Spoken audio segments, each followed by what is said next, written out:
నోరూరించే జీడిపప్పుల కూర, నోట్లో వేసుకుంటే జీడిపప్పు కరిగిపోయే కూర చాలా టేస్ట్గా ఉంటుందండి. చాలా బాగుంటుంది కూర అయితే మాత్రం.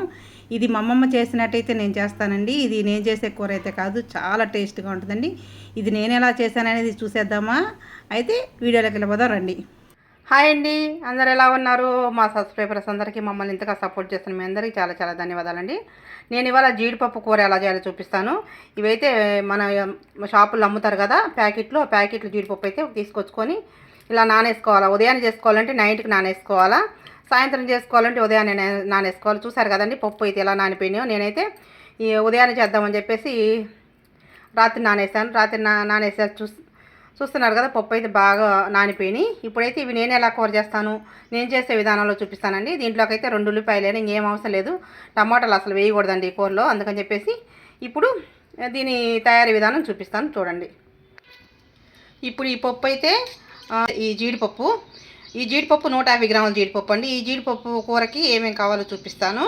ఇందాక చూపించాను కదండి, 2 ఉల్లిపాయలు ఇలా కట్ చేసుకోవాలా. మరి సన్నగా కట్ చేసుకుంటే ఆ జీడిపప్పు ఉడికేసరికి మెత్తగా అయిపోతాయి కాబట్టి ఈ సైజులో కట్ చేసుకోవాలా. తాలింపుకు కావాల్సినవి ఉల్లిపాయ ముక్కలు, ఎండుమిరపకాయ, కరివేపాకు, తాలింపు గింజలేనండి. ఇంతేనండి వేసుకునేది. ఇప్పుడైతే గిన్నె పొయ్యి మీద పెట్టుకొని సరిపడే నూనె అయితే వేసుకుందాము. పప్పు మనం తాలింపు వేసుకునేటప్పుడు జీడిపప్పు 2-3 సార్లు కడిగి పెట్టుకోవాలండి. నేనైతే శుభ్రంగా కడిగి పెట్టేసాను. చూసారు, కడిగి పెట్టి మంచినీళ్ళు అయితే పోసి పెట్టాను. ఇప్పుడైతే నూనెగా అయిపోయింది, తాలింపు అయితే వేసుకుందాం.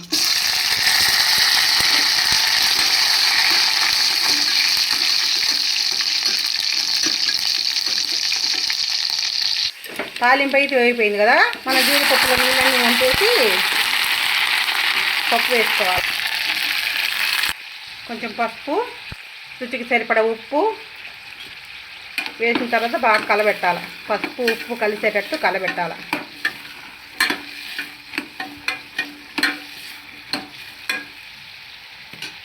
ఇప్పుడు అలా కలబెట్టిన తర్వాత ఇప్పుడు ఉల్లిపాయ ముక్కలు వేసుకోవాలి. ఉల్లిపాయల ముక్కలు ఇప్పుడు ఎందుకు వేస్తానంటే, ముందుగా నూనెలో వేస్తే మగ్గిపోయి త్వరగా ఉడికిపోతాయి కాబట్టి మనము ముందు జీడిపప్పు వేసుకున్న తర్వాత ఉప్పు పసుపు వేసి జీడిపప్పు కలబెట్టిన తర్వాత ఆ జీడిపప్పు కొంచెం నూనెలో వాడిన తర్వాత వేసుకున్నాం అనుకో, ఉల్లిపాయలు ఏంటంటే ఆ జీడిపప్పు ఉడికేసరికి అప్పుడు ఉడుకుతాయి. ఇలాంటి ముందుగా వేస్తే ఉల్లిపాయలన్నీ ముందుగానే ఉడికిపోతాయి. జీడిపప్పు కొంచెం లేటుగా ఉడుకుతాయి కదండి, అందుకని నేనైతే ఇప్పుడు వేస్తాను. ఇప్పుడైతే ఒక 5 నిమిషాలు మూత పెట్టేసేద్దాం. ఇప్పుడు మసాలాకి ఏం కావాలో చూపిస్తాను. 1 స్పూన్ ధనియాలు, కొంచెం కొబ్బరి, కొంచెం అల్లం ముక్క, తెల్లగడ్డ పెద్దగా ఉంది కాబట్టి ఒకటైతే సరిపోద్ది, చిన్నవి అయితే ఎక్కువ వేసుకోవాలా. చూసారు ఎంత పెద్ద తెల్లగడ్డలు వచ్చినాయో. అనేక వీటి గురించి కూడా షార్ట్ వీడియో చేసి పెడతాను.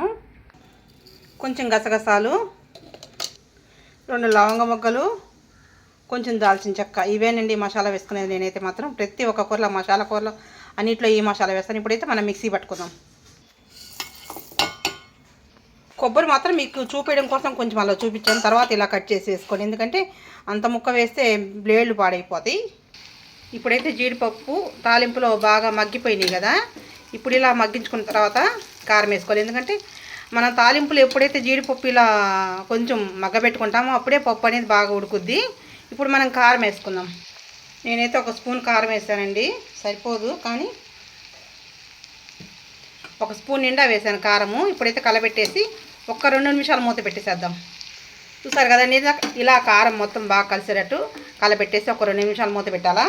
టమాటా అస్సలు వేయకూడదండి. టమాటా వేస్తే ఏంటంటే కూర రుచి అనేది పోద్ది. నేను ప్రతి ఒక్క దాంట్లో వేయను, అవసరమైన కూరలోనే వేస్తాను. ఈ జీడిపప్పు కూరకైతే అస్సలు వేయను, దీని రుచి పోద్ది. ఇప్పుడైతే 2 నిమిషాలు అయిపోయింది కదా, కూర ఒకసారి కొంచెం కలబెట్టేసి చూసారు కదా, కారం అయితే సరిపోయిద్ది, కరెక్ట్గా సరిపోయింది. మనకు అర్థమైపోద్ది కలబెట్టేటప్పుడు. ఇప్పుడైతే జీడిపప్పు ఉడికేని నీళ్ళైతే పోసుకోవాలండి. ఈ జీడిపప్పు ఉడకడానికైతే కొంచెం నీళ్ళు ఎక్కువే పడతాయి. కొంతమంది కుక్కర్లో కూడా చేసుకుంటారు, అస్సలు బాగుండదండి కుక్కర్లో చేసుకుంటే. కానీ మామూలుగా ఉడికిన పప్పు వేరు, కుక్కర్లో ఉడికిన పప్పు వేరు కదా. చూసారా ఎలా ఉందో. ఇప్పుడైతే మనం మోయనమైన మంట పెట్టేసేసి మూత పెట్టేసేద్దాం. కలబెట్టేసి పెద్ద మంట అస్సలు పెట్టకూడదు, మోయనమైన మధ్య రకం మంట పెట్టి మూత పెట్టుకోవాలి. ఇప్పుడైతే పప్పు ఎంతవరకు ఉడికిందో చూద్దాము. జీడిపప్పు నీళ్ళు పోస్తే నీళ్ళు సరిపోలేదు, కానీ మళ్ళీ నీళ్ళు పోయాల్సి వస్తుంది. పప్పు ఇంకా ఉడకలేదండి, అర్థమవుతుంది కదా.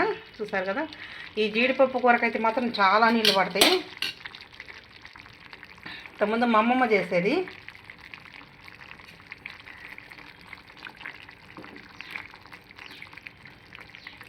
ఈ జీడిపప్పు కూర ఎక్కడి నుంచి అలవాటు అంటే మా అమ్మమ్మ దగ్గర నుంచి అలవాటు అండి. మా అమ్మమ్మ మా తాత చీరాల్లో ఉంటారు. చీరాల్లో పచ్చి జీడికాయలు వస్తాయి. పచ్చి జీడికాయలు తీసుకొచ్చి ఆ కోసి లోపల పప్పు తీసి ఆ బెరడంతా తీసేసి పచ్చి జీడిపప్పు కూర చేస్తే నోట్లో వేసుకుంటేనే కరిగిపోద్దండి. మాకేంటంటే ఇప్పుడు అవి దొరకవు కాబట్టి పచ్చి జీడికాయలు ఇలా మనం షాపులో దొరికే జీడిపప్పు ప్యాకెట్ తీసుకొచ్చుకొని నానేసుకొని అయితే ఇలా చేస్తాము. ఇప్పుడైతే ఇంకా పప్పు ఉడకాలండి. ఇంకాసేపు మూత పెట్టేసేద్దాం. జీడిపప్పు అయితే ఉడకలేదండి. మళ్ళీ నీళ్ళు పోసాను నేనైతే. ఆ వీడియో తీయడం మర్చిపోయాను, అందుకని మళ్ళీ మీకు చూపిస్తున్నాను. మళ్ళీ ఒక టీ గ్లాస్ నీళ్ళు అయితే వేసాను. జీడిపప్పు ఏంటంటే కొంచెం లేట్గా ఉడుకుద్ది. మనం షాప్లో కొనుక్కొచ్చుకున్న పప్పు కదా, పప్పు అయితే ఇంకా కొంచెం ఉడకాల. మసాలా వేసుకోవాలంటే ఇంకాసేపు మూత పెట్టేసేద్దాం. చూస్తున్నారు కదండి, జీడిపప్పు కూర అయితే రెడీ అయిపోయింది. ఉడికిపోయింది, పప్పు అయితే ఉడికిపోయినట్టుంది, అర్థమవుతుంది. అయితే ఈ జీడిపప్పు ఉడకాలంటే చాలా నీళ్ళు పడతాయండి. ఇప్పుడు పప్పు ఉడికిందో లేదో చూపిస్తాను మీకు. చూసారు కదండి, పప్పు అయితే కొంచెం ఉడకాల. భలే ఉంటుందండి. చికెన్ మటన్ తినకూడదు అంటున్నారు కదా, మేమైతే మానుకున్నాము. దాన్ని వదిలి ఇలాంటివి చేసుకోవచ్చండి. చూస్తారు కదా జీడిపప్పు కూర, ఇది మా అమ్మమ్మ చేసి పెట్టేదండి. చాలా టేస్ట్గా చేసేది మా అమ్మమ్మ అయితే. కానీ మన పెద్దవాళ్ళు చేసే కూరలు మనకు రావులే. కానీ నేనైతే మాత్రం మా అమ్మమ్మ ఎలా చేస్తుందో అలాగే చేస్తాను. కూర అయితే మాత్రం చాలా టేస్ట్గా ఉంటుంది. మనం మసాలా వేసుకుంటాం కాబట్టి చికెన్ మటన్ కన్నా అద్భుతంగా ఉంటుందండి. ఈ కూర అయితే మాత్రం అంత రుచిగా ఉంటుంది. ఇంకొంచెం అయితే పప్పు ఉడకాలి. ఒక 5 నిమిషాలు మైన మంట పెట్టేసి ఉడికిద్దాము. నేను వేసే మసాలా ఇదండి. చూపించాను కదా ఇందాక ఏమేమి వేస్తానో. మిక్సీ పట్టిన తర్వాత ఇలా గుజ్జుగా మిక్సీ పట్టుకోవాలి. ముద్ద మసాలా అంటారు దీన్ని. ఈ ముద్ద మసాలా వేసుకుంటేనే కూర అనేది చాలా టేస్ట్గా ఉంటుంది. చూస్తున్నారు కదా, ఇలా గుజ్జుగా ఉండాలి మసాలా ఎప్పుడైనా సరే. అందుకే ఈ మసాలా వేసుకుంటేనే కూర రుచిగా ఉంటుంది, టేస్ట్గా ఉంటుంది. నేనైతే ఇదే వేస్తాను.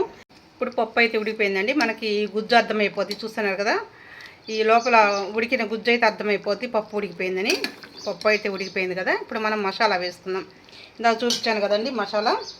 మనకి మిక్సీ పట్టిందంతా వేయకూడదు, ఎంత అవసరం అంతే వేసుకోవాలా. ఎందుకంటే మొత్తం వేస్తే ఎక్కువ అయిపోద్ది. మిక్సీ జార్ కొంచెం పెద్దది కాబట్టి కొంచెం వేయడానికి రాదు కాబట్టి కొంచెం ఎక్కువ పడుతుంది. అందుకని అవసరమైనంత వేసుకోవాలి మసాలా అయితే మాత్రం.